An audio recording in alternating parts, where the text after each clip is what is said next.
حضرت عمر رضی اللہ تعالی عنہ کے عہد خلافت میں ایک مرتبہ قحط پڑ گیا تو حضرت بلال ابن حارث مزنی رضی اللہ تعالی عنہ روضہ انور پر حاضر ہوئے اور عرض کیا، یا رسول اللہ صلی اللہ تعالی علیہ وسلم، آپ کی امت ہلاک ہو رہی ہے، بارش نہیں ہوتی۔ حضور صلی اللہ تعالی علیہ وسلم انہیں خواب میں ملے اور فرمایا، اے بلال، عمر کے پاس جاؤ اور میرا سلام کہہ دو اور کہہ دو کہ بارش ہو جائے گی، اور عمر سے یہ بھی کہنا کہ کچھ نرمی اختیار کرے۔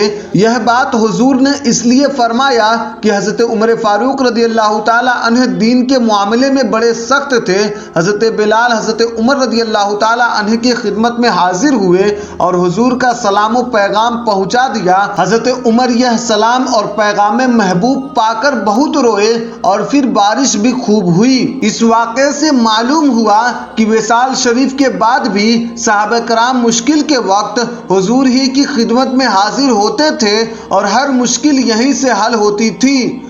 اور یہ بھی معلوم ہوا کہ حضرت عمر فاروق رضی اللہ تعالی عنہ کی بڑی شان ہے اور آپ خلیفہ برحق ہیں اور اس قدر خوش قسمت ہیں کہ وصال شریف کے بعد بھی حضور کے سلام و پیغام سے مشرف ہوتے ہیں۔ پھر جسے فاروق اعظم سے عداوت ہوگی وہ حضور صلی اللہ تعالی علیہ وسلم کو کیوں نہ برا لگے گا۔